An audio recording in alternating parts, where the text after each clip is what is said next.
অলিম্পিকের মধ্যে আবার অ্যাডভাইজারি চেয়ারম্যান হচ্ছে রতন সাহা।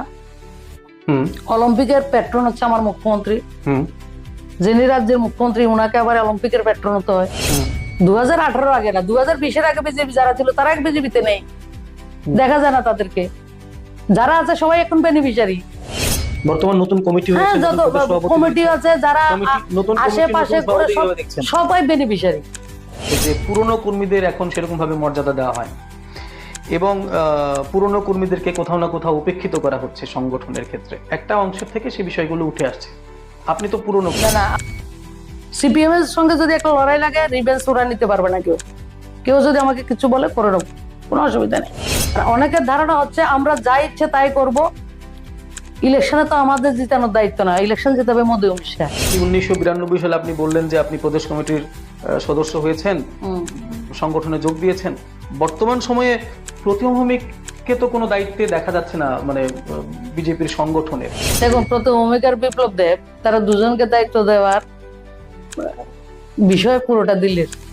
এখন তো বিজেপি খুব ইজিতে হয়, এবং আমাদেরকেও বলে অনেকের সময় বিজেপি করা কঠিন। আমার কাছে আসি বলে না, পাশাপাশি লোকদেরকে বলে, এমন লোকে বলে যে বিজেপি সম্বন্ধে কিছু জানে না, শুধু রোজগার করে, বিজেপিটাকে বিক্রি করে। আমার কাছে এসে জিজ্ঞেস করো বিজেপি করা কাকে বলে, সাইক্লোপিডিয়া বিজেপির স্টেটের। এই ধরনের প্রধানমন্ত্রী পাওয়া আমি বিজেপি করে বলে নয়, এটা ভাগ্যের ব্যাপার। আমরা নিশ্চয়ই কোনো ভালো কাজ করেছি, তার জন্য মোদিজির মতো প্রধানমন্ত্রী আমরা পেয়েছি। কংগ্রেসীরা গর্বের সঙ্গে বলে আমরা জওহরলাল নেহরু এইমস দিয়েছে। সরি টু সে, আমি আপনাদেরকে ক্লিয়ার করছি, জওহরলাল নেহরু আমাদেরকে এইমস দেয়নি, রাজকুমারী অমৃত কৌর আমাদেরকে এইমস দিয়েছে। আমি তো কাজ করছি। প্রদেশ কমিটিতে এখন আপনি নেই।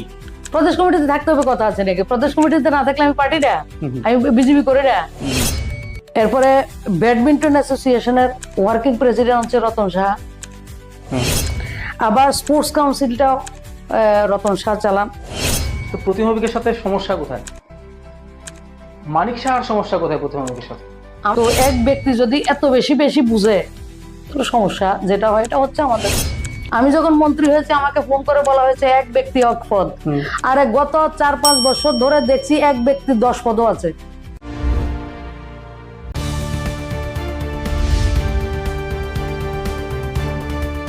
Welcome to the show.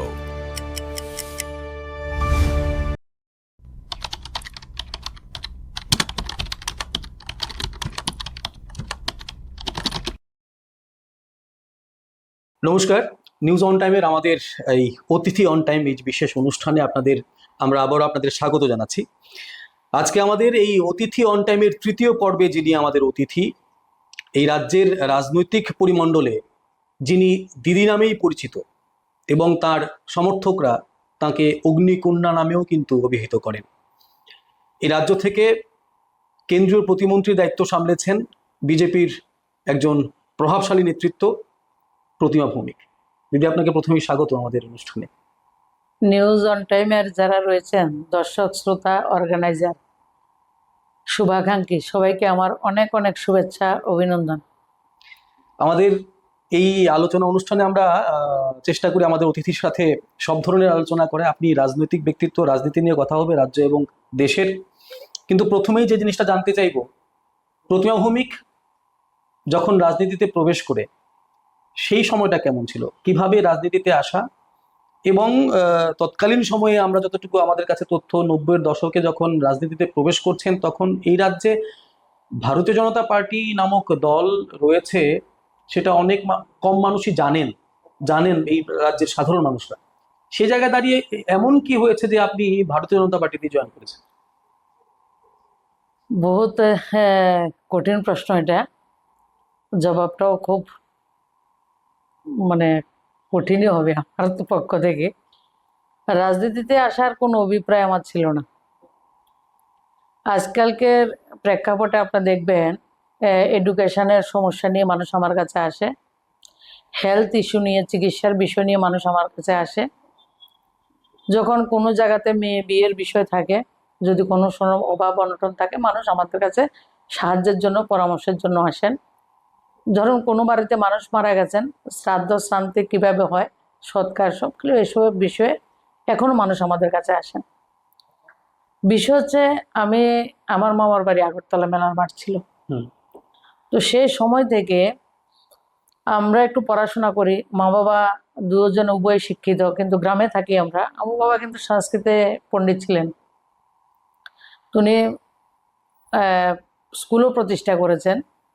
তো সেই হিসাবে মানুষ পড়াশোনার জন্য, কোন গ্রামে, গ্রামটার নাম কি? আমার নাম ধনপুর বিধানসভার অন্তর্গত কাঠালিয়া ব্লকের অন্তর্গত ছোট্ট একটা গ্রাম, যেটার নাম হচ্ছে বরনারায়ণ, বর্ণালয়। যেটা 1980 সনের আগে সরকারি কোনো প্রতিষ্ঠানে গ্রামে ছিল না। 1980 সনে একটা 12 ক্লাস স্কুল, মাধ্যমিক স্কুল হয়, ক্লাস 9 এবং 10 শুরু হয়, সেটা তৎকালীন সময়ে। তো সেই গ্রামে আমার পালা বড় হওয়া, এবং আমার বাবা সামাজিক ব্যক্তিত্ব ছিলেন। মানুষের কোনো সমস্যা হলে বাবার কাছে আসতেন সকালবেলা। এখন নেতাদের কাছে যেমন লোক আসে, আমি জন্মের পর থেকে দেখি আমার বাবার কাছে প্রত্যেকদিন 10 থেকে 15 জন লোক আসেন কমসে কম সকালবেলা। তো সেগুলি দেখে বড় হওয়া। তো সেই জায়গা থেকে যখনই কোনো মানুষের হেলথ ইস্যুতে সমস্যা হয়, কোন হসপিটালে ডাক্তার দেখাতে লাগবে, অনেক মানুষকে আমি আগরতলা এনে ডাক্তার দেখিয়েছি। তো একটা অভিজ্ঞতা আপনাকে বলি, ডক্টর এস রায়চৌধুরী, 96-97 হবে এটা। আমার পাড়ার এক চাচি, গফুর কাকার পত্নী, ওনাকে ডাক্তার দেখাতে হবে। তো আমার ডাক্তার তো এস রায়চৌধুরী সাহেবকে চিনি। তো এদিকের যে আপনার নতুন পল্লীতে ওনার, কবে কথা বলছেন? এটা 97 হবে। আচ্ছা। তো ওনার একটা আপনার অশেষ রায়চৌধুরী যেখানে বসেন, এটা ওনার চেম্বার ছিল। তো আঙ্কেলের কাছে আমি এসেছি, আমার অবাক লাগে, ওনার ঘাড়ের মধ্যে এমনি টোকা দিয়ে উনি বলছেন যে প্রতিমা, এটা তো আমার কাছে চিকিৎসা নেই, এটা IGM এ যা, ওনার কিন্তু টিবি হয়েছে, শুধু এই জায়গাটাতে নক করে, মানে ঘাড়ে নক করে। এস রায়চৌধুরী আমার প্রেসিডেন্ট ছিলেন তখন স্টেটের, তো প্রেসিডেন্ট বিজেপি প্রদেশের সভাপতি ছিলেন। তো একটা এক্সাম্পল বলছি আপনাকে। আর ওনাকে সাদা পাতা খেতে বারণ করবি, সঙ্গে সঙ্গে উনি আমাকে 100 টাকা দিয়ে দিলেন উল্টো, যে ওকে ট্রিটমেন্ট করিয়ে বাড়িতে নিয়ে যায়। ওনার সাথে আপনার পরিচয় কিভাবে? আমার পার্টির প্রেসিডেন্ট। আচ্ছা, তাহলে আপনি মানে যোগদানের পরের কথা বলছেন? আমি হ্যাঁ, না, তো আপনাকে ওই সামাজিক কাজটাকে আমি বলছি আর কি। তো সেই সুবাদে মানুষ আমাদের কাছে আসে, এবং মানুষের চাহিদা, মানুষের অধিকার প্রতিষ্ঠা করার জন্য তৎকালীন সময়ে CPM এর সরকার, কংগ্রেসের সরকার, জোটের সময়ে তো একটা অস্থির পরিবেশ ছিল, নেতৃত্বের অভাব ছিল, বিভিন্ন জায়গায় বিভিন্ন ধরনের সমস্যা ছিল। বিশেষ করে সমস্যাটা মহিলাদের উপরে বেশি ছিল, আমি বলবো না। আমরা কলেজে পড়তাম, কাকলির বিষয়ে আপনারা সবাই জানেন, এমন হাজারো কাকলির সমস্যা তৈরি হয়েছে। তো সেই সময়ে যে কলেজে পড়ার আগে থেকেই যে আমার পাড়াতে যখন কোনো মানুষের সমস্যায় পড়ে, CPM এর টাইমে কংগ্রেসের দল দেখে তাদেরকে ট্রিটমেন্ট করা হয়, তাদেরকে সুবিধা দেওয়া হয়। মানে দলের তাবর লিডার হলেই তার সামাজিক মর্যাদা থাকবে। সাধারণ খেটে খাওয়া মানুষ, যেটাকে কমিউনিস্টরা বলে, সাধারণ মানুষ, প্রান্তিক মানুষ, যারা উদয় যেটা আমরা বলছি, সেই জায়গার মানুষের কোনো ভ্যালু, কোনো মর্যাদা, মূল্য তাদের কাছে ছিল না। রং দেখে, রঙের মধ্যে কার পেশিবল বেশি আছে, সে জায়গা ছিল। সমাজের যারা সম্মানীয় ব্যক্তি, দেখুন, যারা সম্মানীয় ব্যক্তি তাদেরকে সম্মান দেওয়া খুব দরকার, আমার সরকারও দরকার। সমাজের যে, সে আমার দলের নাও হতে পারে, কিন্তু সামাজিক মর্যাদা সম্পন্ন ব্যক্তিকে যদি আপনি মর্যাদা না দেন, আপনার আগামী দিন আপনার মর্যাদা ক্ষুণ্ণ হবে, সমাজে অবক্ষয় হবে। এই শিক্ষাটা আমার মনের মধ্যে এখনো আছে, এবং এই শিক্ষায় আমার পরিবারে আমি শিক্ষিত হয়েছি। আমার পরিবারে এখনো কে কোন পার্টি করে, কে কোন জাতের, কোন ধর্মের না, আমার বাবা জেঠুরা যে পরিবারের সঙ্গে ভালো সম্পর্ক ছিল, আমরা এখনো পারিবারিক সম্পর্ক যেই দলে করব। এই সম্পর্কে কিন্তু 7-8টা পঞ্চায়েত আছে আমাদের বাড়ির আশেপাশে, সে কোন বিধানসভা, কোন ক্ষেত্র, কিচ্ছু দেখা যায় না, সে আমাদের একটা পারিবারিক সম্পর্ক। সেই সম্পর্কটা আমি মেনটেন করি, এবং সেই জায়গা থেকে সাধারণ প্রান্তিক মানুষের অধিকার সুনিশ্চিত করতে গেলে দেখলাম যে একটা রাজনৈতিক প্ল্যাটফর্মের খুব দরকার। এবং তৎকালীন সময় আমার কাছে মনে হয়েছে কংগ্রেস আমার দ্বারা সম্ভব হবে না, সেটা আমি বললাম, অস্থির একটা পরিবেশ, বিশেষ করে মহিলাদের উপরে অমর্যাদাটা বেশি ছিল। আর CPM আমি করতে পারবো না, তারা ভারতের পক্ষে কথা বলে না, সনাতনের পক্ষে তারা কথা বলে না। তো সেই প্রেক্ষাপটে ভারতীয় জনতা পার্টিতে আসা, এবং ভারতীয় ওই জনতা সময় পার্টি মানে বিজেপির নাম বিশেষ করে কোত্থেকে? বিজেপি নাম পড়াশোনা করতাম তো, এখনো তো আচ্ছা। পড়াশোনা করে রাজনীতি করি। হুম, আমি অন্ধের মতো রাজনীতি করি না, পড়াশোনা করে রাজনীতি করি। হুম, এখনো 2 ঘন্টা পড়াশোনা করি, হুম, হুম, বিভিন্ন কিছু পড়াশোনা করে জবাব দিতে লাগে হুম, হুম, মানুষকে, আর নিজের স্যাটিসফ্যাকশনের জন্য হুম, পড়াশোনা করতে লাগে। তো তখন থেকে দেখলাম যে আইডিওলজির রাজনীতি যদি কিছু হয়, এটা ভারতীয় জনতা পার্টিতে আইডিওলজির রাজনীতি এবং ভারতীয়তা হুম, এবং তৎকালীন সময় যে একাত্ম মানব দর্শন, হুম, হুম, সেটা ভারতীয় জনতা পার্টির মধ্যে রয়েছে। এবং বিশেষ করে ভারতীয় জনতা পার্টির যেটা ব্যাকবোন, সেটা হচ্ছে রাষ্ট্রীয় স্বয়ংসেবক সংঘ। হুম, যে রাষ্ট্রীয় স্বয়ংসেবক সংঘের মূল উদ্দেশ্য হচ্ছে মানুষ নির্মাণ করে রাষ্ট্র নির্মাণ করা, ব্যক্তি নির্মাণের মাধ্যমে রাষ্ট্র নির্মাণ, এবং রাষ্ট্রই আমার সর্বময়, সবকিছু, রাষ্ট্রটাই আমার কাছে সবকিছু। তো সেই আদর্শে যে আদর্শিত যে দলটা, সেই দলটা হচ্ছে ভারতীয় জনতা পার্টি। খুঁজে কিভাবে বের করলেন প্রদেশ নেতৃত্বদের? আর খুঁজে তো প্রদেশ নেতৃত্ব কাউকে খুঁজে বের করতে পারেনি, খুঁজেছি 1 বছর। হুম, হুম, এখন তো বিজেপি খুব ইজিতে হয়, হুম, এবং আমাদেরকেও বলে অনেকের সময় বিজেপি করা কঠিন। আমার কাছে আসি বলে না, পাশাপাশি লোকদেরকে বলে, এমন লোকে বলে যে বিজেপি সম্বন্ধে কিছু জানে না, শুধু রোজগার করে, বিজেপিটাকে বিক্রি করে। হুম, হুম। তারা বলে বিজেপি করা বলে কঠিন। আমার কাছে এসে জিজ্ঞেস করো বিজেপি করা কাকে বলে, সাইক্লোপিডিয়া বিজেপির স্টেটের। তারপর কি হলো, মানে আপনি কিভাবে খুঁজে বের করলেন? খুঁজে অনেকবার উত্তর গেটে সুজিতদা ছিল এক জায়গায়, এখন যে উত্তর গেটে, মানে ধনপুর থেকে আগরতলা না চলে না, এসেছেন? আগরতলা তো আসা, আমার তো কলেজে পড়াশোনা হ্যাঁ, সব কলেজে। আগরতলায় চলছে। হুম, হুম। এমনি আগরতলা তখন যেহেতু আপনি আত্মীয় কলেজে স্বজন বেশি, পড়ছেন, ছাত্রী কলেজে তখন? কলেজে পড়াশোনা করছি, তখন বিজেপি তো খুঁজছি। হুম, উত্তর গেটে সুজিতদা রয়েছে, নাম শুনেছি, কিন্তু খুঁজে বের করতে পারছি না। তো একদিন একজন হচ্ছে সুকুমার ধর, ওনার ছেলে হচ্ছে গৌতম ধর, আপনি রাষ্ট্রীয় স্বয়ংসেবক সংঘের একজন সৈনিক। হুম, হুম। উনি আমাদের ধীরেন সেনের একটা মেডিকেল ওষুধ দোকান ছিল সোনামুড়াতে। আচ্ছা। তো আমরা ধান টান বিক্রি করতে আসতাম। আহ, দেখলাম যে দাদু এদিকে বসে, তো আমরা বাসে আসতাম। আগে আগরতলা আসার তখন সাধন ছিল না, বাসে আসতাম। 4 ঘন্টা লাগতো সোনামুড়া থেকে আগরতলা বাসে আসা, ভাড়া হচ্ছে 3.5 টাকা 4 টাকা। হুম, হ্যাঁ, ছোটবেলার কথা বলছি। তো তখন লাস্টে তো 10 টাকাও এসছি বাসে। তখন দেখলাম আমার ফ্রন্ট সিটে দাদু সুকুমার ধর বসে রয়েছে, হুম, মানে কোয়াক দাঁতের ডাক্তার, ওই বসতেন ওই আগরতলা থেকে সোনামুড়াতে, উনি ডাক্তার, এটা কোয়াক ডাক্তার ছিলেন। তখন একদিন দেখি উনি স্বস্তিকা পত্রিকা পড়ছেন আমার ফ্রন্ট সিটে। হুম, তো স্বস্তিকা যে পত্রিকা পড়ে, বিজিবির খোঁজ ওনার কাছে পাওয়া যায়, হুম, হুম। কারণ স্বস্তিকা যে মুখপাত্রটা, এটা আমাদের রাষ্ট্রীয় রাষ্ট্রীয় স্বয়ংসেবক স্বয়ংসেবক থেকে বের হয়। সংঘের। হ্যাঁ। তো আশ্বস্ত হলাম ওনাকে। বটতলা এখন যে ওভারব্রিজের নিচে হুম, আমাদের শিববাড়িটা, ওই জায়গায় স্ট্যান্ড ছিল আগে। হুম, আগে কোনো স্ট্যান্ড ছিল না, ওই জায়গায় গাড়ি দাঁড়াতো। ভেতরের দিকে একটা বাস সিন্ডিকেট ছিল, ছিল, হ্যাঁ। ওইদিকে নামলাম আমরা। নামার পরে দাদুকে পিছা করেছি। আচ্ছা, উনি বলতে পারছেন না আপনি ওনার না পেছনে না, রয়েছেন? উনি জানছেন যে রাম ঠাকুর আশ্রমে গেছেন আমাদের বনমালীপুরে। হুম, ঠিক আছে, আর কিছু করিনি। তো আমি কলেজে থাকাকালীন রাম ঠাকুর আশ্রমের পাশেই আমি ভাড়া থাকতাম। আচ্ছা। আমার যে এখন সেন্দরের মালিক, যে পত্রিকার মালিক, উনি হুম। সুবল দেব। সুবল বাবু, ওনার বাড়ির অপোজিটে আমি ভাড়া থাকতাম। হুম, তো প্রত্যেকদিন সন্ধেবেলা আমি ওই সিন্নি প্রসাদের জন্য আশ্রমে যেতাম। তো দাদুকে আশ্রমে আবার পেয়েছি, তো কথা বললাম। 2-3 দিন ওনাকে দেখেছি, মতলব ধরেন 2-3 মাস ওনাকে অবজারভেশনে ছিলাম আমি। তো একজন সাহস করে বললাম, এমনি তো কথা হয় সোনামুড়াতে, রাজনৈতিক কথা কখনো হয়নি। হুম, হুম। আর উনি এমনি বাই নেমে আমাকে জানতেন না, এমনি চিনতেন বাই ফেস। তখন ওনাকে বললাম, দাদু আমার তো বিজেপি করার খুব ইচ্ছে, বিজেপি করতে লাগে, আমাকে তো বিজেপির মেম্বারশিপ নিতে সাহায্য করতে লাগবে। এটা সন্ধ্যেবেলার কথা বলছি। উনি যে এতটা খুশি হয়েছেন, হুম, মানে একজন বিজেপির মেম্বার হবে, উনি মনে হয় বিশাল কিছু পেয়েছে। কালকে সকালে, আগামীকালকে সকালে 10টা-11টার দিকে আমি সোনামুড়া যাব না, আমি আসবো। উনি আশ্রমে এসছেন, আমি আশ্রমে গেছি। উনি নিজের পয়সা খরচা করে, সমীর পাল তখন জেনারেল সেক্রেটারি ছিলেন আমাদের দলের, বড়দল স্কুলের কেমিস্ট্রি টিচার উনি ছিলেন। পরবর্তী সময়ে পার্টি প্রেসিডেন্ট হয়েছেন। 2003 সালে ওনার স্বর্গবাস হয়েছে। খুব আহ, কার্যকর্তা বৎসল, যে হুম, লিডার কাকে বলে, ওটা সমীর পাল ছিলেন।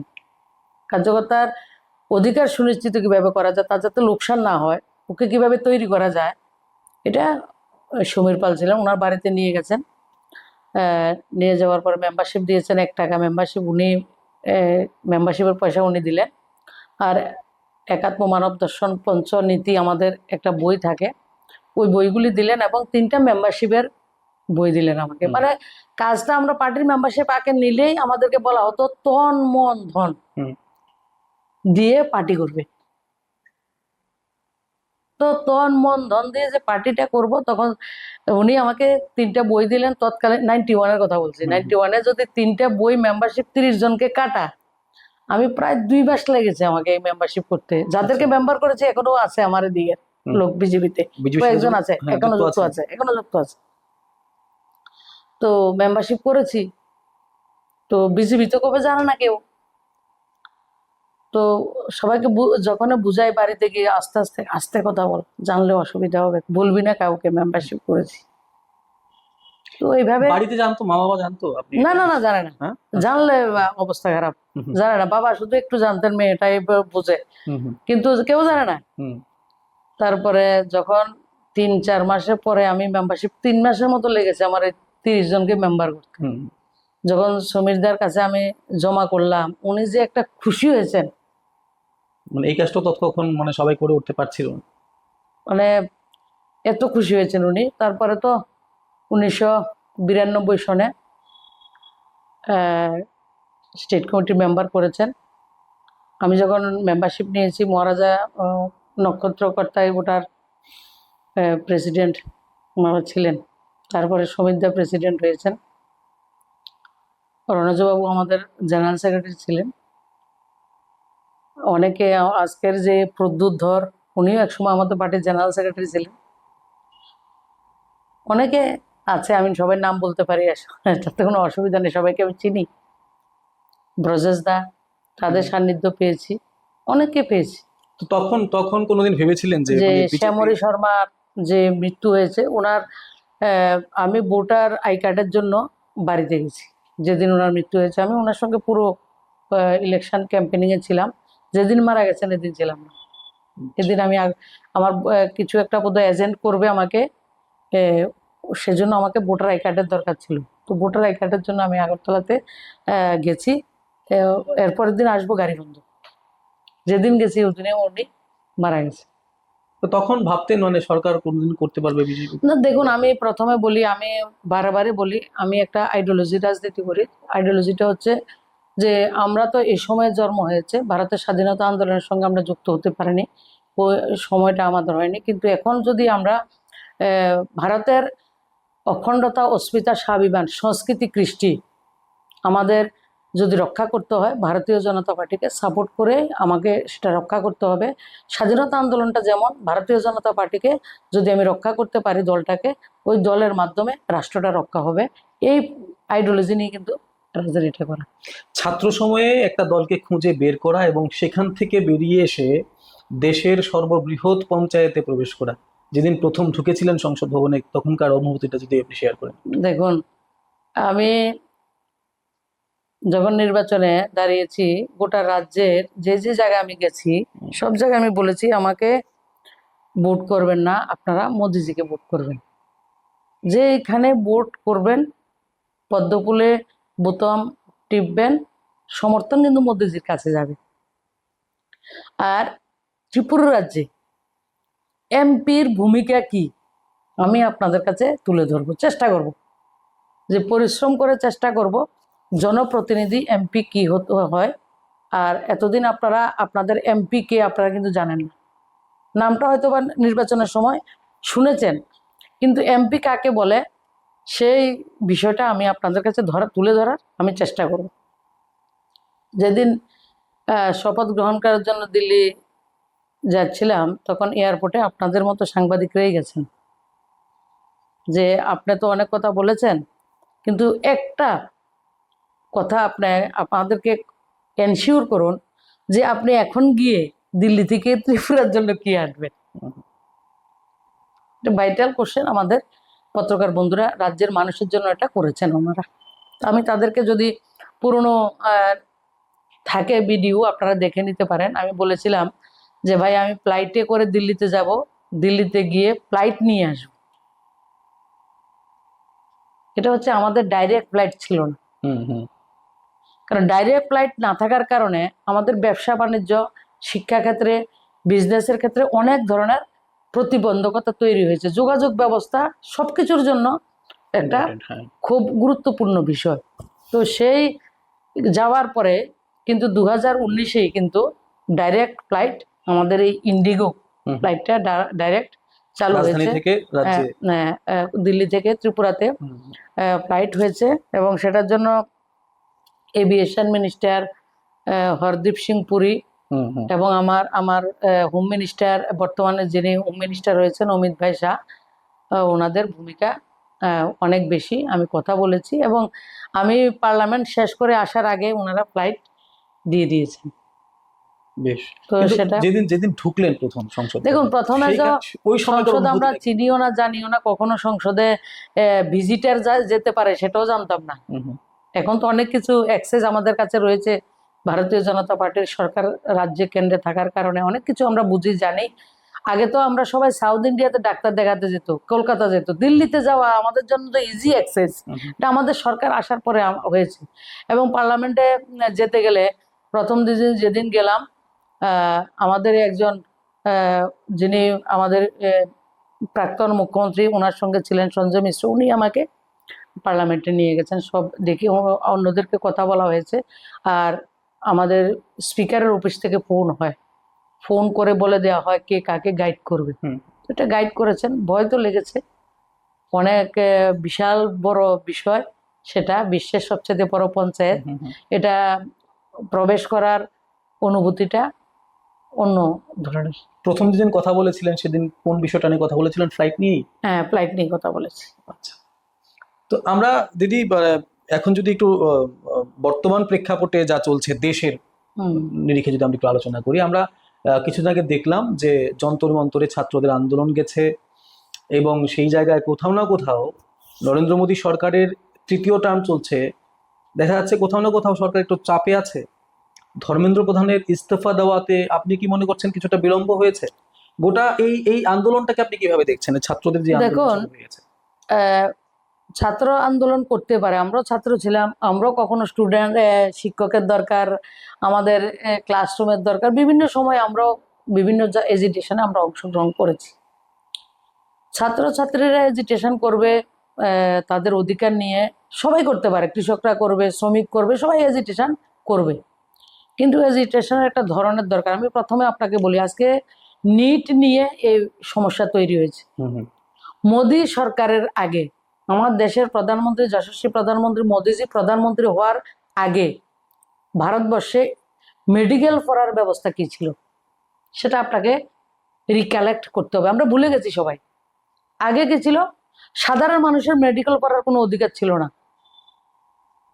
যাদের কাছে পয়সা ছিল, থার্ড ডিভিশনে হোক, আমার রাজ্যে অনেক ডাক্তার আছে যারা ওইসব পরিবারের না হলে ডাক্তারি না কি আমার মা মাধ্যমিক পাস করতে, মতলব গ্রাজুয়েশন কমপ্লিট করা কঠিন ছিল। বাবার পয়সা ছিল, তার জন্য বিভিন্ন জায়গায় ডাক্তারি পড়াশোনা করেছে। তাদের থেকে অনেক বেশি কোয়ালিফাইড ছেলে মেয়ে ছিল, বাবার পয়সা ছিল না, ডাক্তার পড়তে পারেনি, ইঞ্জিনিয়ার হতে পারেনি, অনেকে চাকরিও পায়নি, গ্রাজুয়েশন কমপ্লিট করে বসে রয়েছে। আমার রাজ্য আছে, প্রমাণ অবসর সময় বলবেন, বলে দেবো, অনেকে আছে, প্রুফ আছে আমাদের কাছে। আর অনেক ছেলে মেয়েরা, গার্ডিয়ান ছেলে মেয়েদের পড়াশোনা, ডাক্তারি পড়ানোর জন্য সর্বস্ব দিয়ে পড়াশোনা করাতেন। আর অনেক মা বাবা আছেন ওই দালালের খপ্পরে পড়ে তার সবকিছু শেষ, কিন্তু পড়াশোনাও হয়নি, অর্থও শেষ, ছেলে মেয়েও শেষ। দেশের প্রধানমন্ত্রী মোদীজি প্রধানমন্ত্রী হওয়ার পরে নিটের ব্যবস্থা উনি করেছেন এবং সব জায়গায় তার নিজের মাতৃভাষা পরীক্ষার কিছু ব্যবস্থা উনি করেছেন। আজকে এই জন্য আমার জুলাই বাড়ির একজন রেগার কাজ শ্রমিকের কাজ করে, মায়ের ছেলে, ও জনজাতি ছেলে, তার সুযোগ পেয়েছে। অনির্বাণ বলে একটা ছেলে, যার বাবা খাদিমে কাজ করে, খাদিমে, আপনাদের আগরতলার খাদিমে দোকানে কাজ করেন, সেই ব্যক্তির ছেলে চান্স পেয়েছে। এবং আমাদের কান্ট্রিতে প্রত্যেক বছর নিটে যারা এমন বড় ধরনের চান্স পান, তার মধ্যে 30 থেকে 35% প্রান্তিক ছেলেমেয়েরা ডাক্তারি পড়ার সুযোগ পাচ্ছেন। এই সুযোগটা আমাদের দেশের প্রধানমন্ত্রী করে দিয়েছেন। তো সেই জায়গায় যদি প্রশ্নপত্র আমি ফাঁস বলছি, হয় তার দায়বদ্ধতা আমি তো সরকারকে বলছি, নিতে হবে। শুনুন, আপনার দায়বদ্ধতা সরকার নিয়েছে বলেই তো হুম। দেখুন, যখন প্রশ্নপত্র ফাঁস হয়েছে সেই জায়গায় 2 মাসের মধ্যে আবার রি এক্সাম, যে ছেলে মেয়েদের যাতে একটা ইয়ার লস না হয় তার জন্য সরকার সেটা করেছেন। হুম। এবং যারা প্রশ্নপত্র পাস করেছেন তাদের জন্য ব্যবস্থা সরকার নিচ্ছেন। বিষয় হচ্ছে যারা আজকে এজিটেশন করছেন, কিন্তু এজিটেশনটা স্টুডেন্টের থেকে বেশি রাষ্ট্রের বিরুদ্ধে পরিচালনা করছেন। আপনি দেখুন যে সৌরভ দাস বাড়ি কোথায়, উনি কোথায় থাকেন? উনি নরওয়েতে থাকেন, একটা এনজিওতে চালান, এনজিওতে ফান্ডিং জজ সরোজ করেন। শুধু একটা এক্সাম্পল আপনাকে দিলাম। হুম। একজন থাকে আমেরিকা, কেউ থাকে জার্মানিতে, তারা এসে সেটা করেছেন। এটা তো সিজেপির কথা বলছেন আপনি, কক্রোচ জনতা পার্টি হ্যাঁ, যারা। সেটাই, তারাই তো যন্তর মন্ত্র তো তারাই তারাই করেছেন। উদ্যোগ তো নিয়েছে, যন্তর হ্যাঁ। মন্ত্র বলেছেন, আপনি সিজিপির কথা বলেননি। যন্তর মন্ত্র তো তারাই বসেছেন। হুম, হুম। তারা পদত্যাগ চেয়েছেন। উনি ছাত্রদের ভবিষ্যৎ এবং কি বলেছেন, ধর্মেন্দ্র প্রধান কি বলেছেন, যে এই আন্দোলনটা যাতে রাষ্ট্রের বিরুদ্ধে না যায়, বৃহত্তর স্বার্থে ছাত্রদের ভবিষ্যতের এবং রাষ্ট্রকে ঝামেলার সমস্যা তৈরি না হয় রাষ্ট্রের মধ্যে, তার জন্য আমি পদত্যাগ করেছি। ট্রান্সপারেন্ট উনি করেছেন। এবং আমার প্রধানমন্ত্রী বলেছেন, মন্ত্রীও বলেছেন যে তার জন্য একটা ব্যবস্থা পার্লামেন্টে তৈরি হবে, ল তৈরি হয়েছে, নতুন বিল আনা হয়েছে, তৈরি লোকসভায় হয়েছে। পাস হয়েছে। এবং 2016 সাল থেকে নিট শুরু হয়েছে কিন্তু। হুম। তো তার যে আগে কোনো সময় রাজ্যে রাজ্যে ছিল জয়েন্ট এন্ট্রান্সের ব্যাপার, জয়েন্ট এন্ট্রান্স সব মেডিকেল ছিল, সিটের কি কি জন্য। হয়েছে আপনারা সেইগুলি আপনারা জানেন। সেন্ট্রালি করা হয়েছে এবং যখনই কিছু তৈরি হয় তখন ধীরে ধীরে সেটাকে সুন্দর করতে গেলে, আরো একটু ভালো রিফর্ম করতে গেলে অনেক কিছু সময় লাগে, তো ধীরে ধীরে করে নেবে। যেটা প্রশ্নপত্র ফাঁস হয়েছে আমরা কেউ তার পক্ষে না, এবং স্টুডেন্টদের কষ্ট হচ্ছে, কারণ আমরা স্টুডেন্ট ছিলাম, আমাদের প্রত্যেকের ঘরে ছাত্রছাত্রী আছে, হুম।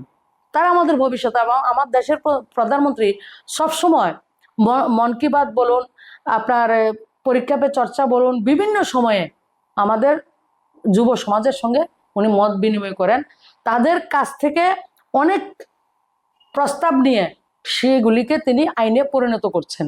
এই এক প্রধানমন্ত্রী। ছাত্রদের উপর যে লাঠিচার্জ করা হয়েছে, তারপর যেভাবে ছাত্রদের মানে বিক্ষোভ গোটা দেশ জুড়ে শুরু হয়েছে, সেটা সরকারকে একটা চাপে ফেলেছে বলে। না, সরকারকে চাপে ফেলেছে আমি এটা বলবো না। এটা সরকারকে চাপে ফেলানোর জন্য চেষ্টা করেনি, তারা বাঁকা পথে ক্ষমতায় আসতে লাগে এমন একটা ভেবেছিল ওইভাবে করা যাবে। ভারতবর্ষে এটা হবে না, এটা ভারতবর্ষ। আর এটা দেশের যে প্রধানমন্ত্রী একটা মোদিজি, যিনি ভারতবর্ষের এই ধরনের প্রধানমন্ত্রী পাওয়া আমি বিজেপি করে বলে নয়, এটা ভাগ্যের ব্যাপার। আমরা নিশ্চয়ই কোনো ভালো কাজ করেছি, তার জন্য মোদিজির মতো প্রধানমন্ত্রী আমরা পেয়েছি। 12-13 বছরের মুখ্যমন্ত্রী, 12 বছরের প্রধানমন্ত্রী, মানে এত লম্বা রাজনৈতিক অনুভব, জনপ্রতিনিধি হয়ে রাষ্ট্রকে সেবা দেওয়া, যে নিরলস প্রচেষ্টা, এবং যার নেতৃত্বে আজকে বিশ্ব দরবারে ভারতের মুখ উনি উজ্জ্বল করেছেন। আমরা যদি, উনি কিন্তু খুব কষ্ট করে দেশ চালাচ্ছেন না এমন না, খুব কষ্ট করে করছেন। কিন্তু কোন দেশ চাইবে যে ভারতবর্ষ মেট্রোতে 1 নম্বরে যাবে? চেষ্টা করছে আমরা যাতে ভারতবর্ষের এখনো মেট্রোতে আমরা 5 নম্বর পজিশনে আছি ওয়ার্ল্ডের মধ্যে। ভারতবর্ষে বুলেট ট্রেনে হবে, কোন রাষ্ট্র এটা মেনে নেবে? ভারতবর্ষ রোড কনস্ট্রাকশন ভালো হবে, এয়ারপোর্ট আমাদের দেশের উপরে ছাড়িয়ে গেছে, আমাদের প্রত্যেক 3 দিনে কলেজ তৈরি হচ্ছে, IMM হচ্ছে, এইমস এর মতো হসপিটাল, যেটা কংগ্রেসীরা গর্বের সঙ্গে বলে আমরা জওহরলাল নেহরু এইমস দিয়েছে। সরি টু সে, আমি আপনাদেরকে ক্লিয়ার করছি, জওহরলাল নেহরু আমাদেরকে এইমস দেয়নি, রাজকুমারী অমৃত কৌর আমাদেরকে এইমস দিয়েছেন, একটা এইমস দিল্লি। তারপরে যতগুলি এইমস 19টা 20টা সবগুলি মোদিজি আর অটল বিহারী বাজপেয়ী আমাদেরকে দিয়েছেন। অটল বিহারী বাজপেয়ী আমাদেরকে 6টা এইমস দিয়েছেন, সুষমা স্বরাজ স্বাস্থ্যমন্ত্রী ছিলেন। বাকি এইমস আমাদের মোদিজি আমাদেরকে দিয়েছেন। এই আন্দোলনের পর প্রধানমন্ত্রী বেশ কয়েকবার সামাজিক মাধ্যমে এসেছেন, তিনি লাইভ ভিডিও করেছেন। রিসেন্টলি যিনি যেই ভিডিওটা করলেন সেখানে আন্দোলনে বিভিন্ন ছাত্রছাত্রীরা যে ধরনের ভাষার ব্যবহার করেছে তার তিনি সেখানে নিন্দা প্রকাশ করেছেন, তার পাশাপাশি তিনি ক্ষমাও করেছেন। এই বিষয়টা কিভাবে দেখছেন? দেশের কয়েকজন মধ্যে ছাত্রছাত্রীর নামে দেখুন, মামলাও রয়েছে। দেশের মধ্যে সবচেয়ে বেশি গালি যদি কাউকে কেউ দিয়ে থাকে, এটা আমার প্রধানমন্ত্রীকে দিয়েছেন। প্রধানমন্ত্রী মোদীজিকে যেমন গালি দিচ্ছেন, তাতে উনি রাজনীতির সঙ্গে রয়েছেন, ওনার স্বর্গবাসী মাকেও গালি দিচ্ছেন। এটা কোন সংস্কৃতি? এটা কি আমাদের ভারতীয় সংস্কৃতি? এটা আমাদের ভারতীয় সংস্কৃতি না। আমাদের ছোট, উনি বলেছেন যে যারা ছোট তাদেরকে ক্ষমা করা বড়দের কর্তব্য, উনি করেছেন।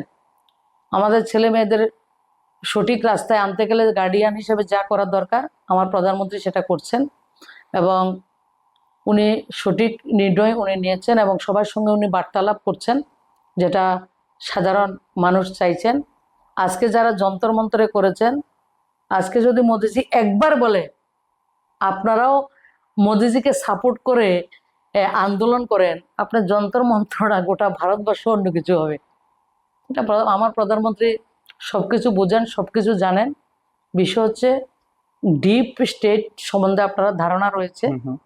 পৃথিবীর 12-13টা ফার্ম রয়েছে যারা সবসময় চায় ভারতবর্ষ অস্থির থাকলে তাদের বিজনেস করা যাবে।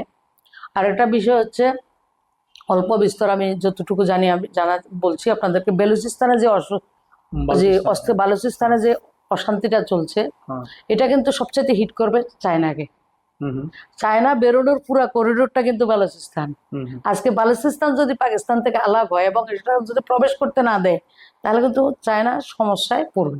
মাঝখানে তারা নিজেদেরকে স্বতন্ত্র ঘোষণা করেছে, এবং পাকিস্তানের যতটা সম্পদ, সমস্ত সম্পদ, খনিজ সম্পদ থেকে শুরু করে যতটা রয়েছে সবটা বালুচিস্তানে। পিওকে তো সমস্যা চলছে, সেখানে পাক রেঞ্জার্সদের অনেকে মারা গেছে না। যেটা আমি ওই ইন্টারন্যাশনালি যাতে অর্থর যোগাযোগের ব্যবস্থা, বিজনেসের ব্যবস্থা, সেটা এভাবে হিট হবে বিভিন্ন ভাবে, সেটা হচ্ছে কাহিনী। এই আন্দোলনের পর প্রধানমন্ত্রী তার ক্যাবিনেটকে নিয়ে বসেছেন এবং সেখানে বলেছেন যে সামাজিক মাধ্যমে নিজেদেরকে অ্যাক্টিভ করো। আমরা রিসেন্টলি দেখতে পাচ্ছি প্রতিমা ভৌমিক সামাজিক মাধ্যমে অ্যাক্টিভ হয়ে গেছেন। না, আমি সবসময় অ্যাক্টিভ। আমি কিছু কিছু কিছু জায়গায় দেখুন, আমি সবসময় বলি, আমি যে অতগুলি কাজ করি যদি আমি পোস্ট করি, আপনারা বিশ্বাসই করবেন না। আপনিও আমার ঘরে এসে দেখেছেন, আমি সবগুলি পোস্ট করি না। আমি যতটা কাজ করি তার 50% পোস্ট করি। আচ্ছা, সবসময় করি। আর বলছেন যে অ্যাক্টিভ হওয়ার জন্য প্রধানমন্ত্রী সবসময় সবাইকে বলেন, এবং যারা ফেসবুক, টুইটার, যেটাকে এক্স হ্যান্ডেল, ইনস্টাগ্রাম যারা জন্ম দিয়েছেন, তারা এটাকে এত পাবলিসাইজ করতে পারেনি। আমার প্রধানমন্ত্রী সেগুলি, প্রধানমন্ত্রীর জন্য আজকে গোটা বিশ্বের মধ্যে গর্ব হয় এটা, যে সোশ্যাল মিডিয়াকে মানুষ এত বেশি এটাকে ব্যবহার করছেন। এবং যারা সোশ্যাল মিডিয়াতে ব্যবহার করছেন তাদেরকে আর একটা অনুরোধ করব, নিজেদের অ্যাকাউন্টেবিলিটি রেখে এটা করবেন। এটার মধ্যে যাতে কারোর আঘাত না হয়, কোনো জিনিস যাতে আমরা ভুল প্রচার না করি, সেটাও দেখতে লাগে। দিদি, আমরা যদি মানে রাজ্যের রাজনৈতিক প্রেক্ষাপটে আসি, রাজ্যে বিজেপি সরকার প্রতিষ্ঠিত হয়েছে 2018 সালে, এবং পরপর 2 টার্ম বিজেপি সরকার প্রতিষ্ঠিত হয়েছে। এখন সাংগঠনিক যে অবস্থান রয়েছে রাজ্যের, সেই সাংগঠনিক অবস্থানে একটা অংশ থেকে কথা আসছে যে পুরনো কর্মীদের এখন সেরকম ভাবে মর্যাদা দেওয়া হয়, এবং পুরনো কর্মীদেরকে কোথাও না কোথাও উপেক্ষিত করা হচ্ছে সংগঠনের ক্ষেত্রে। একটা অংশের থেকে সে বিষয়গুলো উঠে আসছে। আপনি তো পুরনো। না, আমি পুরনো নতুন আমি বিশ্বাস করি না। যারা কাজের লোক তাদেরকে কাজে লাগানো দরকার। দল যাকে মনে করে, যাকে দিয়ে দল চলবে তাকে চালায়। এটা যারা দায়িত্বে রয়েছেন তাদের একটা জবাবটা ভালো দিতে পারবেন। আমি যদি দায়িত্ব পাই, দেখুন আমি যখন মন্ত্রিত্বে শপথ গ্রহণ করেছি, শপথ গ্রহণ করার পরে আমি জানতামও না। আমাকে যখন মিনিস্টার করা হবে, আমি স্টেটে 3 জনকে ফোন করেছি। একজন হচ্ছে আমার পার্টি প্রেসিডেন্ট, বর্তমানে যিনি মুখ্যমন্ত্রী, ওনাকে ফোন করেছি। যিনি আমার সিএম ছিলেন, ওনাকে ফোন করেছি। এবং আমার কাছে আমরা একসঙ্গে কাজ করেছি সতীর্থ, আমার বর্তমানে রাজ্যসভার যে এমপি, ওনাকে আমি ফোন করেছি। আমার পরিবারকেও ফোন করেনি। আমার পরিবার, আমার স্টেট, আমার পরিবারের তারা জানে না, আমার তো পক্ষ থেকে, ওরা আমার সংবাদ মাধ্যম বিভিন্ন জায়গা থেকে ওনারা জেনেছেন। তো শপথ গ্রহণ করে আসার পরে থেকে রাত্র 3টা পর্যন্ত আমি অনেককে ফোন করেছি, আমি খুদ ফোন করেছি। আমি একটা জিনিসে বিশ্বাস করি, দলটা আমাকে যেভাবে শিখিয়েছে, ধরুন আজকে আপনি পার্টির প্রেসিডেন্টের বা একজন মন্ডল প্রেসিডেন্টেরকে আমি সাপোর্ট করি, যে আমি চাই ও মন্ডল প্রেসিডেন্ট হবে, আপনি চাইছেন আরেকজন হবে, আমি চাইছি যদু হবে, আপনি চাইছেন রাম হবে, উনি চাইছেন শ্যাম হবে, কিন্তু হবে তো একজন। পার্টি আমাকে শিখিয়েছে যে যে হবে, আমরা হওয়ার আগে সবাই চেয়েছি, কিন্তু যখন হবে এটাকে নিয়ে কাজ করতে হবে, এটা হচ্ছে পার্টির আইডিওলজি। হুম হুম। কিন্তু এখন সমস্যা হচ্ছে যে হবে সে তার মতো কাজ করবে। হুম। আইডিওলজি থেকে নিশ্চয়ই আমরা বিচ্যুত, সিস্টেম থেকে বিচ্যুত। আর আমার দল যখন একাত্ম মানব দর্শন তৈরি হয়েছে, ভারতবর্ষে কোনো রাজনৈতিক দল, স্বাধীন ভারতবর্ষ যদি ভারতবর্ষের কোনো দর্শন দিতে পারে পলিটিক্সে, রাজনীতিতে, সেটা ভারতীয় জনতা পার্টি পণ্ডিত দীনদয়াল উপাধ্যায় দিয়েছেন। আমাদের রাজনীতির মূল আদর্শ হচ্ছে মানুষকে সুখী করা, মানুষকে সমৃদ্ধ করা, অন্তোদয়।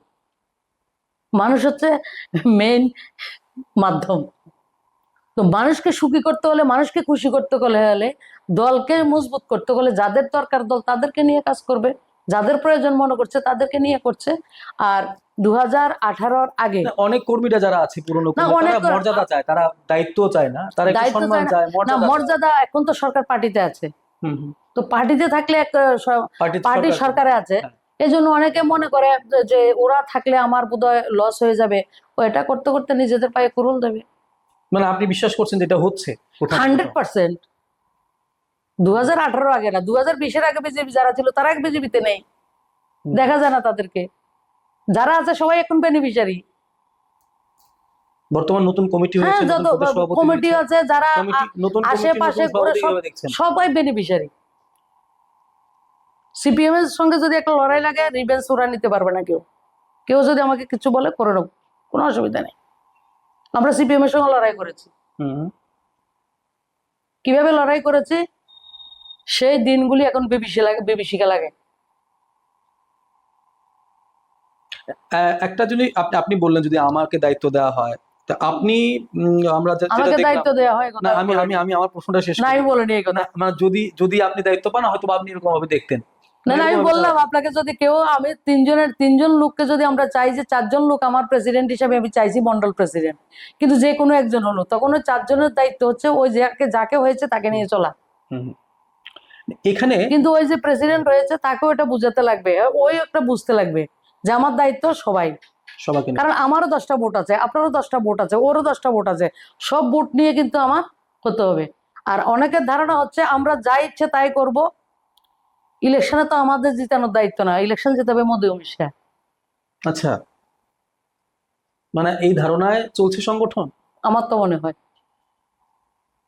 হুম। দায়িত্ব তো তাদের। 18-র পর তো আপনাদের 23-এ আপনাদের ভোট পার্সেন্টেজ কমেছে, যারা চালায় তারা শেষ করবে, এটা দায়িত্ব আমার না, আসন সংখ্যাও কমেছে। এটা আমার দায়িত্ব আমার না, আমার অবজারভেশন আপনাকে বললাম। এখানে আরেকটা মানে আমি যেই প্রশ্নটা আপনাকে করছিলাম যে আপনি বিধায়ক ছিলেন, বিধায়কের পর আপনি সাংসদ, ভাই, বিধায়কের শপথ গ্রহণ হয়নি আমার, সরি সাংসদ হয়েছিলেন, সাংসদ হয়েছি। আপনি মন্ত্রী ছিলেন, হ্যাঁ। সেই মন্ত্রিত্ব থাকাকালীন আপনাকে দল দায়িত্ব দিয়েছে, আপনি বিধানসভা নির্বাচনে লড়েছেন, হুম। আপনি বিধায়ক হয়েছেন, আপনি শপথ গ্রহণ করেননি বলেছেন, তারপর পার্টির নির্দেশক্রমে আপনি বিধায়ক পদ থেকেও ইস্তফা দিয়েছেন। হুম। তারপর থেকে মানে সেই 1992 সালে আপনি বললেন যে আপনি প্রদেশ কমিটির সদস্য হয়েছেন, হুম। সংগঠনে যোগ দিয়েছেন। বর্তমান সময়ে প্রতিমহমিককে তো কোনো দায়িত্বে দেখা যাচ্ছে না, মানে বিজেপির সংগঠনের। তো মানে আপনি পার্টির জন্য, পার্টি যে নির্দেশ দিয়েছে আপনি সেটা ফলো করেছেন কোথাও না কোথাও, যেটা আমার কথার প্রসঙ্গে আমি যেটা বলার চেষ্টা করেছি। কিন্তু যারা প্রতিমহমিকের সমর্থক রয়েছে মানে রাজ্যে, তারা দেখছে প্রতিমহমিক কোথাও না কোথাও ব্রাত্য হয়ে গেছে রাজ্য দেখুন, বিজেপির। প্রথম ভূমিকার বিপ্লব দেব, তারা দুজনকে দায়িত্ব দেওয়ার বিষয় পুরোটা দিল্লির, হুম হুম। এটা রাজ্যের না। ওরা দিল্লি দেবে, দিল্লি যে দায়িত্ব দেবে আমরা সেই দায়িত্ব পালন করি। আমরা দলের একনিষ্ঠ সৈনিক, হুম হুম। তো আমরা দলের আমি তো প্রথমে বললাম দল আমার আইডিওলজিতে, আমি রাজনীতি করি, দল আমার কাছে মা, আমরা দলের জন্য কাজ করি। এখনো যে রাজ্যে যতটা কাজ করি দলের জন্য, তো আমার বেনিফিট কে পাবে? আমি তো কাজ করছি। প্রদেশ কমিটিতে এখন আপনি নেই। প্রদেশ কমিটিতে থাকতে হবে, কথা আছে নাকি? প্রদেশ কমিটিতে না থাকলে আমি পার্টি না, হুম হুম। আমি বিজেপি করি না। হুম হুম। অবশ্যই। কার্যকর্তা কখনো প্রাক্তন হয় না, তাহলে কার্যকর্তা। কিন্তু আপনার সমর্থকরা যারা আছে তারা কিন্তু চাইছেন সবাই বিজেপি সমর্থক, আমার সমর্থক কেন হবে? ফলোয়ার সব বিজেপির, সুবিধা অসুবিধা তাদের পাশে দাঁড়াই। আপনাকে যেমন দুটুক শব্দ সে আমি কথা বলি, আমি সবসময় স্টেট ফরওয়ার্ড কথা বলি, এটা অনেকে আমাকে এটা আমার এগেনস্ট ইউজ করে। আমি আপনাকে তেল দিয়ে নিচে দিয়ে গোড়া কাটার লোক আমি না। নির্বাচন তো আমি সামনে, মানে আপনি আমি সংগঠনকে কোন জায়গায় দেখছেন? পলিটিক্স না, আমি অ্যাক্সিডেন্টাল পলিটিশিয়ান। আমি রাজনীতি করি না। রাজনীতিটা আমার সমাজকে পরিবর্তনের মাধ্যমে কাজ করা, সমাজের মধ্যে কাজ করা, মানুষের জন্য কাজ করা। যেটা আমি বললাম, আমার যে দলের মেইন আইডিওলজি, মূল প্রতিপাদ্য বিষয় হচ্ছে পাবলিককে, জনগণকে খুশি করা। আমি এই কাজটা করি, আমি এই আইডিওলজিতে রাজনীতি করি। আমার পার্টির আইডিওলজি এটা। না, নির্বাচন সামনে 2028 নির্বাচন, আসন্ন নির্বাচন, সংগঠনে বিভিন্ন ধরনের মানে একটা যে মানে যে সে কথাগুলো কর্মীদের মধ্যে আসছে, মণ্ডলে মণ্ডলে গোষ্ঠীদ্বন্দ্ব, এবং প্রদেশ স্তরেও সেই দ্বন্দ্ব নিয়ে কথা হয়। বর্তমান সময়ে Manik Saha team, Biplab Deb team, Pratima Bhowmik team, আমার কোনো টিম নেই। এই বিষয় নিয়েও কিন্তু আলোচনা হয় সংগঠনে। না, সংগঠনে আলোচনা কারা করে আমি জানি না। আমার কোনো টিম নেই, আমি বিজেপি করি। কিন্তু গোষ্ঠীদ্বন্দ্ব আছে, আপনি স্বীকার করছেন। আর ঘরের মধ্যে 5 জন থাকলে হয় ওটা, এটা যারা পার্টি চালায় তাদেরকে জিজ্ঞেস করেন, আমাকে আমি পার্টি করি, আমি দলের সৈনিক। কিন্তু কে কত পুরানো দল, কে নতুন, কিচ্ছু দেখি না। যে আজকে একদিন বিজেপি করে সেও বিজেপি, যে 20 বছর আগে বিজেপি করে সেও বিজেপি। দুজন মুখ্যমন্ত্রী দিয়েছে বিজেপি ত্রিপুরাতে, বিপ্লব কুমার দেব, ডক্টর মানিক শাহ। আপনি ডিফারেন্সিয়েট করতে পারবেন দুজনের মধ্যে কাকে আপনি? না, আমার দলের সেন্ট্রাল গভর্নমেন্ট যে ধরনের কাজ করছেন, স্টেটে সেভাবে কাজ হচ্ছে। তো ব্যক্তি বিশেষ তো এটা ডেফার করে, সেটা পাবলিক বিচার করবে। দুজনের মধ্যে কাকে প্রেফার করছেন? না, এটা পাবলিক না, এটা পাবলিক বিচার করবে। পাবলিক বিচার করবে। আচ্ছা দিদি, আমাদের মানে একটা খুব একটু আমরা যদি এই দিকে দেখি, আমাদের রাজ্যের অস্মিতা দে, সে একটা ইতিহাস রচনা করেছে রিসেন্টলি, যে গ্লাসগোতে আমাদের কমনওয়েলথ গেমসে দেশের জন্য প্রথম মহিলা জুডোতে গোল্ড মেডেল এনেছে, এবং সে মেয়ে আমাদের মেয়ে, আমাদের রাজ্যের মেয়ে। আপনাকে এই খবরগুলো কতটা গৌরবান্বিত করে? লজ্জা পাই। আচ্ছা, তার পাশাপাশি আমার প্রশ্নটা সেটাই ছিল যে সেই অস্মিতাকে আমাদের রাজ্যে কোন ধরনের সুযোগ না দেখুন, দিয়ে উত্তরপ্রদেশ সরকার তাকে চাকরি দিয়েছে। আমাদের রাজ্যের অস্মিতা দে, আমরা মিডিয়াতে, সোশ্যাল মিডিয়াতে এটা পোস্ট করেছি। খোঁজ খবর জানি তো অল্প স্বল্প।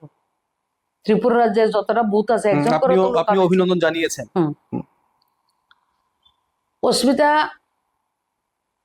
এখন আমরা শুভেচ্ছা দিচ্ছি, এটা নিশ্চয়ই লজ্জার বিষয়, গর্বেরও বিষয়। কিন্তু আমাদের ভূমিকা কি তার মধ্যে? কিচ্ছু নেই, জিরো। আমরা অস্মিতা দে পোডিয়ামে দাঁড়িয়ে গর্বের সঙ্গে বলছে উত্তরপ্রদেশের সরকার যোগীজিকে উনি ধন্যবাদ দিচ্ছেন। আমার প্রান্তিক গ্রামের এক মেয়ে চাকরি পেয়েছে উত্তরপ্রদেশের সরকারের, আরো অনেকের নাম এসছে। তো আমাদের তো সেই জায়গায় খেলাধুলা এবং শিল্প সংস্কৃতির জগৎটাকে রাজনীতি মুক্ত করতে হবে, আমার লোক তোমার লোকের মুক্ত করতে হবে। আপনি দেখুন, আমি আজকে বোধহয় মাস 3 আগে আমার ধনপুরে হকি একটা স্টেট লেভেল মেয়েদের খেলা হয়েছে, দেখেছি, অর্গানাইজ করেছি। হকি ফেডারেশন কত টাকা দিয়েছে জানেন? 15,000 টাকা মাত্র। মাত্র। এটা তো স্টেট লেভেল ছিল। স্টেট লেভেল 15,000 টাকা। হ্যাঁ হ্যাঁ। এই 15,000 টাকা দিয়ে হকির কি ডেভেলপমেন্ট হবে? আমরা বলুন, কোনো প্রাইজ মানি নেই, খাবার কই থেকে আসবে, কোনো ব্যবস্থা নেই।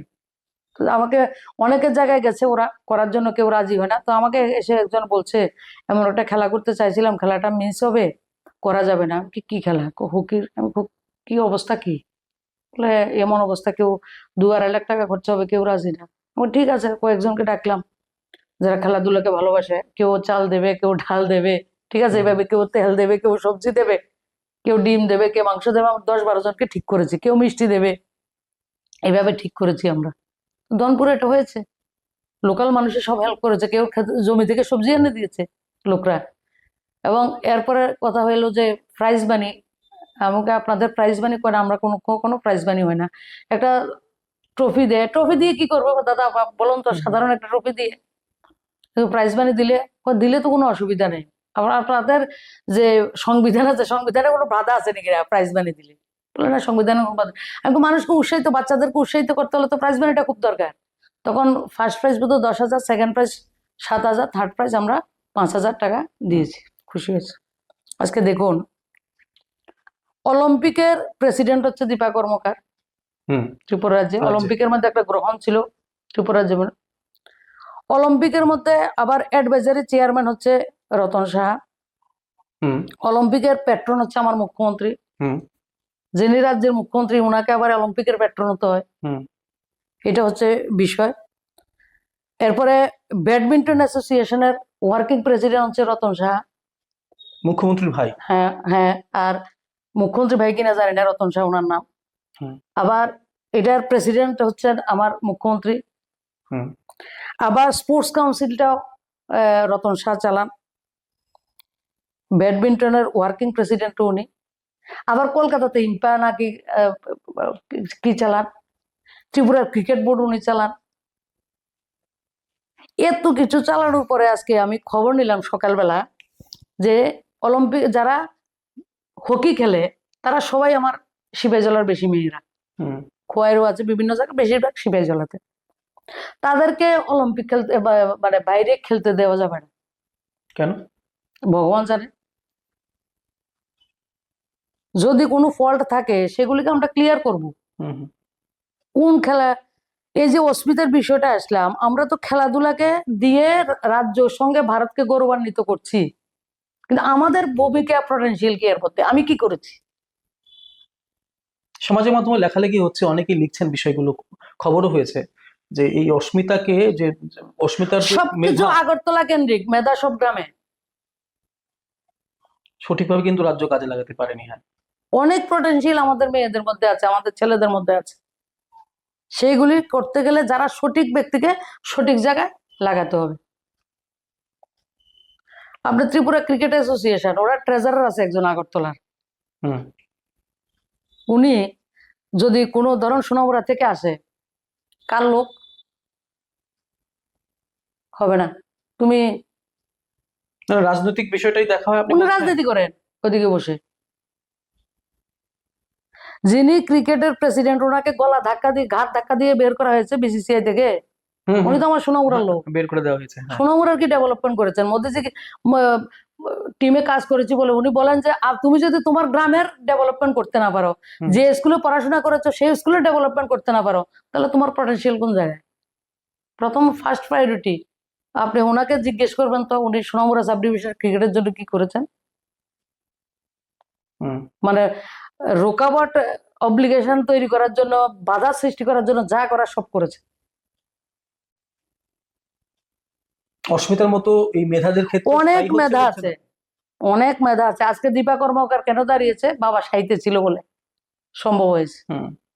তাছাড়া তৎকালীন সময় স্পোর্টস মিনিস্টার ছিলেন আমাদের সর্বানন্দ সোনোয়ালজি। হুম।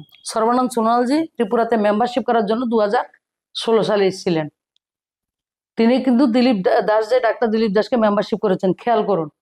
সেদিন দীপা কর্মকার এয়ারপোর্টে নিয়ে আমাদের ছেলেরা ওনার সঙ্গে, কমল ওই ওরা দেখা করিয়েছেন, আমরাও ছিলাম সে জায়গায়। ওকে জিজ্ঞেস করা হয়েছিল 1 বছরে কত টাকা লাগবে। ও তো যেই টাকা চেয়েছিল একসঙ্গে দিয়ে দেওয়া হয়েছে ওকে, ওই অর্থ রাশিটা। এই জন্য তো আজকে খেলাধুলার এত ডেভেলপমেন্ট সেন্ট্রাল গভর্নমেন্ট কেন করছে? যে কোনো প্লেয়ার 1 বছরে তার যত খরচা লাগবে সবকিছু দেয়, এবং পার মান্থ এক্সট্রা 50,000 টাকা করে দেওয়া হয় তাদেরকে, হাত খরচা। হুম। হুম। যতগুলো ছেলে মেয়ে টপ করছে, হুম। হাজারো ছেলে মেয়েদেরকে আজকে এইভাবে টাকা দেওয়া হচ্ছে, অর্থ রাশি সাহায্য করা হচ্ছে। প্রচুর। কিন্তু রাজ্যের ক্ষেত্রে সেই বিষয়গুলোকে, না, রাজ্যের ক্ষেত্রে তো আমি একটা পরিসংখ্যান আপনাকে তুলে ধরলাম। এই হচ্ছে অবস্থা আমাদের খেলাধুলা দিয়ে। আমাদের জনজাতি অংশের ছেলে মেয়েরা আছে যারা পরিশ্রম করে ফুটবলের মধ্যে বেস্ট করে, তারা হুম, হুম, অনেক সুযোগ আমাদের রয়েছে। আনুপাতিক হারে আমাদের কাছে অনেক মাঠও রয়েছে। তো সেগুলিতে যদি সঠিক ব্যক্তিকে সঠিক জায়গায় লাগানো হচ্ছে কাজ। তো এক ব্যক্তি যদি এত বেশি বেশি বুঝে, তাহলে সমস্যা যেটা হয় এটা হচ্ছে আমাদের। এখান থেকে উত্তরণের পথ কোথায়? করবে যারা দায়িত্ব রয়েছে তারা করবে। দায়িত্বে যারা রয়েছে তারা যেভাবে চালাচ্ছে এভাবে হবে। এক এক ব্যক্তি 5টা 6টা। আমি যখন মন্ত্রী হয়েছে আমাকে ফোন করে বলা হয়েছে এক ব্যক্তি এক পদ, আপনি ভাইস প্রেসিডেন্ট স্টেট কমিটির, আপনাকে রিজাইন দিতে হবে। আমি রিজাইন দিয়েছি। আর গত 4-5 বছর ধরে দেখছি এক ব্যক্তি 10 পদও আছে। বড় বড় দায়িত্ব সামলাচ্ছেন বিধায়ক আছেন, একজনে- আমাদের পুর নিগমের দেখুন, মেয়রের দায়িত্ব এটা সামলাচ্ছেন একজন। প্রতিভূমিকের ক্ষেত্রে একরকম, অন্যদের ক্ষেত্রে আরেক রকম হলে তো সমস্যা। শুধু ত্রিপুরার যে এক ব্যক্তি, প্রতিভূমিকের ক্ষেত্রে এক ব্যক্তি এক পদ। তো প্রতিমবিকের সাথে সমস্যা কোথায়? মানিক সাহার সমস্যা কোথায় প্রতিমবিকের সাথে? আমার কারোর সাথে সমস্যা নেই, সমস্যা নেই, আমার কারোর সাথে সমস্যা নাই। আমি দল করি। গুঞ্জন রয়েছে রাজনৈতিক তো পরিমণ্ডলে। যারা যার বিরুদ্ধে গুঞ্জন রয়েছে তাদেরকে জিজ্ঞেস করেন, আমার তরফ থেকে সমস্যা নেই। 2023-এ পার্টি যে দায়িত্ব দিয়েছে দায়িত্ব পালন করেছি। 23-এ বলেছে রিজাইন দিতে হবে, রিজাইন দিয়েছি। 24-এ বলেছে তোমাকে কাজ করতে হবে, তোমাকে টিকিট দেওয়া হবে না, করেছি। আমি তো কোনো জায়গায় কিছু বলিনি। বা যখন যেটা ছিল পৃথিবীর সবচেয়ে বড় পঞ্চায়েত, ভারতবর্ষের পার্লামেন্ট, সেই জায়গায় মেম্বার হয়েছি এবং মোদির ক্যাবিনেটের 3 বছরের মন্ত্রী ছিলাম। এর থেকে দল আর কি দিতে পারে আমাকে? এই অবস্থায় কখনো কখনো মনের মধ্যে ক্ষোভ জন্ম হয়? একদম না, হ্যাঁ? একদম না, মজা করি, বিন্দাস। আচ্ছা, বিন্দাস আছি আমি। সবচেয়ে বেস্ট পজিশনে আমি ত্রিপুরা রাজ্যের রাজনীতিতে এই মুহূর্তে এই মুহূর্তে সবচেয়ে বিন্দাস। এখন কিভাবে সময় কাটাচ্ছেন, কি করছেন? কাজ করে। না, আমরা আপনি এসে তো দেখলেন। আমরা যখন ঢুকলাম আপনার তো দেখলাম যে আপনার গাড়িতে অনেক খাদ্য সামগ্রী প্রবেশ করানো হচ্ছে। এটা অন্য জায়গার বিষয়। হ্যাঁ, মানে সেখানেও কোনো জায়গায় সামাজিক কাজে আচ্ছা আচ্ছা, একটা কাজ আছে, ঠিক আছে, এটা অন্য বিষয়। আচ্ছা, না সেই বিষয়গুলো মানে আপনাকে দেখা যাচ্ছে যে রিসেন্টলিও বা অন্য সময় দেখা যাচ্ছে যে সামাজিক কাজে নিজেকে লিপ্ত রাখা, যেটা আপনি বললেন যে আমি সামাজিক কাজ সেই থেকে উঠে মানসিকতায় এসেছি। রাজনীতিতে আসা আপনি আমি বললেন। সামাজিক কাজ থেকে উঠে এসেছি। এখন কিভাবে সেই কাজটা করছেন? এখন কাজ করতে আরো সুবিধে। আগে কষ্ট ছিল, এখন আরো অনেক সুবিধে, অনেককে চিনি, জানি, বুঝি। আপনার কথাবার্তায় যদি আমরা মানে সেই বিষয়টা অনুধাবন করি যে কোথাও না কোথাও একটা একটা অভিমান কোনো পার্টির অভিমান প্রতি, নেই। দলের প্রতি রয়েছে। একদম না, দলের নেতৃত্বদের কি বলতে চাই? একদম দলের নেতৃত্বরা সঠিকভাবে কাজ করছে। যখন যে দায়িত্ব আমাদেরকে দেবে আমরা সেই দায়িত্ব পালন করি। দলের একান্ত কর্মীদের কি বলবেন যারা প্রতিমমিককে ভালোবাসে? না, প্রতিভূমিকে ভালোবাসবেন না, আপনারা দলকে ভালোবাসবেন। আমরা আইডিওলজিকে ভালোবাসে রাজনীতি করুন, চাওয়া পাওয়ার কিচ্ছু থাকবে না। আইডিওলজি যদি, দর্শন যদি আপনি ভালো না বাসেন, আইডিওলজি যদি আপনার কাছে না থাকে, তাহলে আপনার চাওয়া পাওয়ার মধ্যে আপনার কাছে দুঃখ বেদনা থাকবে। আরেকটা বিষয়, রাজ্যে পাহাড়ে এখনো বিজেপি তার ভিত মজবুত করতে পারেনি, যেটা দেখুন এডিসি পাহাড়ে, নির্বাচনে যা দেখুন হয়েছে। আমি আপনাকে বলি, পাহাড়ে মজবুত ছিলাম বলে আমাদের সরকার এসছে। কিন্তু এডিসি নির্বাচনে আমি আর ধরাশায়ী সুনীলজি তো আপনারা। পাহাড়ের রাজনীতি করেছি না। হ্যাঁ হ্যাঁ, প্রত্যেকদিন 200-250 কিলোমিটার গাড়ি চড়ে তো পাহাড়ে যেতে হবে। আপনি আগরতলা বসে পাহাড় চিন্তা করবেন, পাহাড় আপনাকে দিয়ে দেবে, কি করে হবে? কিন্তু এডিসি নির্বাচনে মানুষের তো সুখে দুঃখে তো আমাদের মানুষের পাশে থাকতে হবে না। সরকারে থাকার পরেও আপনারা ধরাশায়ী। এডিসি নির্বাচনে আমার কোনো ভূমিকা ছিল না, আমি তার মন্তব্য করতে পারবো না। আপনি পার্টি কর্মী, আপনি আমি কলকাতাতে ছিলাম। আচ্ছা, কলকাতা নির্বাচনে আমার একটা ডিস্ট্রিক্টের দায়িত্ব ছিল, কলকাতাতে ছিলাম। পার্টির আমার আগরতলাতে কোনো দায়িত্ব ছিল না। একটা বিষয় রাজ্য রাজনীতিতে আলোচনা থাকে যে পাহাড় যার, রাজ্যের সরকার তার। তো মানে আগামীতে 2028 আবার নির্বাচন, আপনি কোথায় দেখছেন বিজেপিকে এই পাহাড়ে? 2028-এ সরকারের আমাদের নির্বাচন হবে এবং ভারতীয় জনতা পার্টি একক সংখ্যাগরিষ্ঠতা নিয়ে সরকারে আসবে। এটা এজ এ প্রতিমবিক দায়িত্ব নিয়ে বলছি আমি। পাহাড়ে ভিত কিভাবে, সাহার সমতল সব নিয়ে আসবে। পাহাড়ে ভিতটা মজবুত হবে কি করে আপনি বলবেন এই বিষয়টা? ত্রিপুরা মাথার সাথে যে জোটের বিষয়টা দেখছেন, সেটা আপনি মনে করছেন যে 2028 সেই সমীকরণেই? দেখুন, এটা আমাদের দায়িত্ব না, এটা দিল্লি ঠিক করবে। তীব্রমতার সঙ্গে আমাদের এলআই পার্টি কি ভূমিকা হবে সেটা দিল্লি ঠিক করবে, কিন্তু আমাদের যেটা দায়িত্ব, আমাদের সংগঠনকে মজবুত করা। নিশ্চয়ই যারা প্রেসিডেন্ট হয়েছেন, যারা দায়িত্বে রয়েছেন, তারা ওনারা করবেন, কিন্তু সবকিছুর ঊর্ধ্বে গিয়ে আমি আপনাকে দায়িত্ব নিয়ে বলছি, 28-এ সরকার আমাদের আবার কামব্যাক করবে। 28 সরকার কামব্যাক করবে পাক্কা। এবং এটা প্রতিমবিক দায়িত্ব নিয়ে বলছি। প্রতিমমিক দায়িত্ব তো প্রথমে মুখ্য ভূমিকায় থাকবে। কোন ভূমিকা থাকবে জানি না, কিন্তু সরকার রাখতে লাগে। এটা আমার বুঝি, এটা আমার খিদে। আচ্ছা, মানে দিদি আমাদের আলোচনা আমরা শেষ করবো। আপনি আমরা দেখেছি যে আপনি বিভিন্ন সময়ে চিকিৎসার ক্ষেত্রে মানুষদেরকে সহযোগিতা করছেন। মনশ্রী আমাদের রাজ্যের একটি মেয়ে, সেই মনশ্রীকে নিয়েও আপনি অ্যাক্টিভ ছিলেন, আমরা দেখেছি। একটা বিশাল অঙ্কের টাকার দরকার, তারা ক্রাউড ফান্ডিং করছে, কিন্তু সরকারের তরফ থেকে এখনো পর্যন্ত কোনো সহযোগিতা কিন্তু পায়নি তারা। সরকারের যারা রয়েছে সেটা কেন্দ্র সরকার হোক, রাজ্য সরকার হোক। তাদেরকে প্রশ্ন করুন, আমাকে না। না, আপনি কি বলতে চাইবেন সরকারকে, কেন্দ্র সরকার হোক বা রাজ্য সরকার হোক? কারণ সাংসদ দেখুন, বিপ্লব কেন্দ্রীয় কুমার দেব সরকার, সাক্ষাৎ করেছেন দেখেন, কেন্দ্রীয় মন্ত্রীর সাথে। কেন্দ্রীয় সরকারের অনেক কিছু প্রতিবন্ধকতা আছে, সেটা ওনারা দেখছেন। ক্রাউড ফান্ডিং হচ্ছে, বিভিন্ন সংস্থা দিচ্ছে তো। কিন্তু সেই টাকার সরঞ্জাম দেখুন, আমরা ছোট স্টেট, তারপরেও ক্রাউড ফান্ডিং আমাদের স্টেটে যে পরিমাণ হয়েছে, আমার মনে হয় না অন্য স্টেটে এত তাড়াতাড়ি এতটা হয়। যে ওসবিক বলে একটা শিশুকে ক্রাউড ফান্ডিং এর মাধ্যমে, তখন 9 কোটি টাকা ছিল বোধহয় ওষুধটার দাম, সেটা করেছেন পিয়ারলেস থেকে করেছেন। পিয়ারলেস আমি কথা বলেছি। তো সে ক্রাউড ফান্ডিং করতে ওনার অনেক সময় লেগেছে, ওনার 9 মাস সময় পেয়েছিলেন বোধহয় ওনায়। তো ত্রিপুরাতে হচ্ছে, আশা করি সবাই সাপোর্ট করবেন।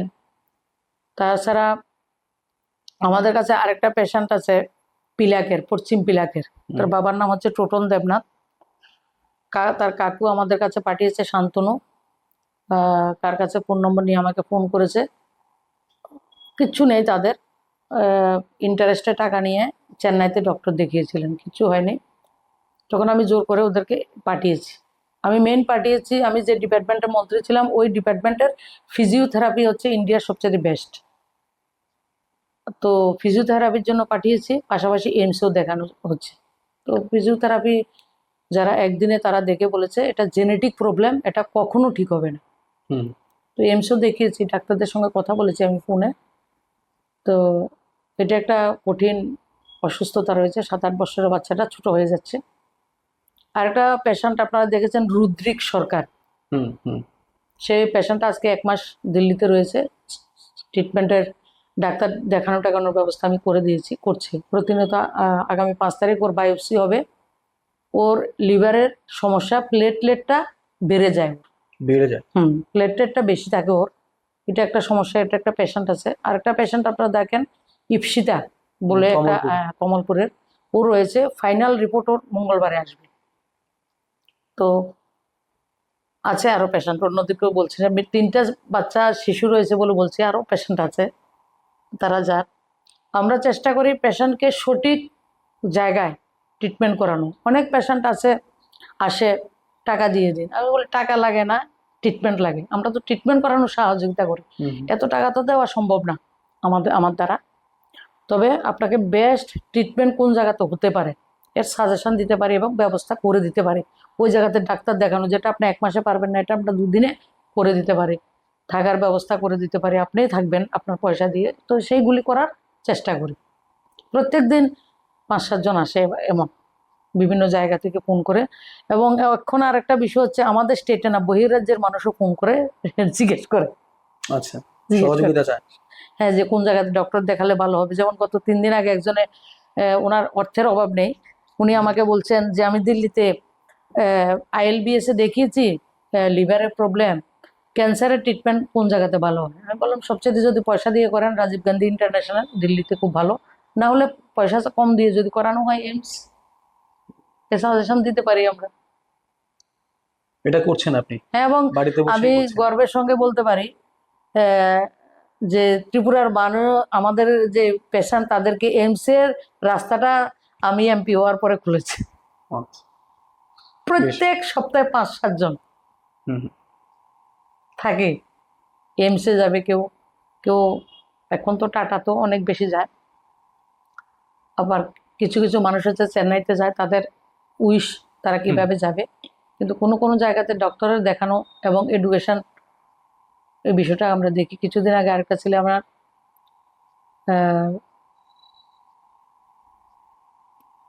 রামকৃষ্ণ মিশনের একজন স্টুডেন্ট, ও IIT পাটনাতে চান্স পেয়েছে। বাবা টাইলসের দোকানে কর্মচারী। তো ওর একটা ল্যাপটপ এবং একটা মোবাইল আমরা একটা সংস্থা থেকে দেওয়ার ব্যবস্থা করেছি।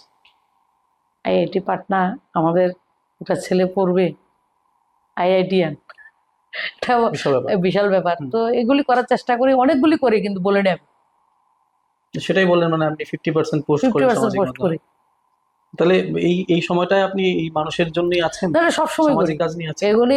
এখন ফোকাসে আসে, অন্য সময় অন্য কাজ করতাম বলে এগুলি নিচে থাকতো, অন্য কাজ কম করি বলি এটা ফোকাসে আসছে। আমাদের আলোচনা শেষ করবো দিদি। শেষ যদি আপনি আপনার সমর্থকদের জন্য কিছু। দেখুন, সমর্থক কেউ আমার না, সব দলের সমর্থক। আজকে আমি আছি, কালকে আমি থাকবো না।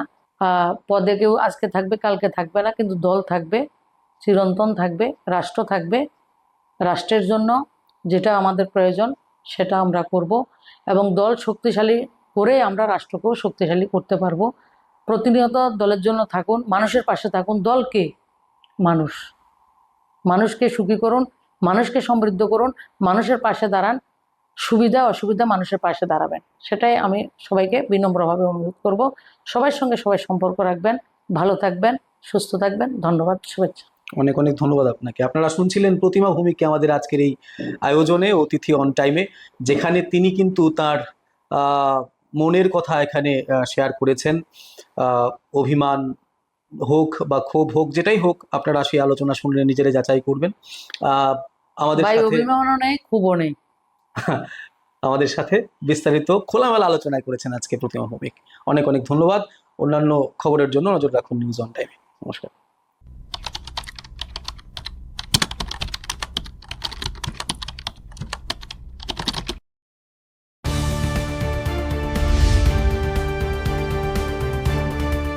Welcome to the show.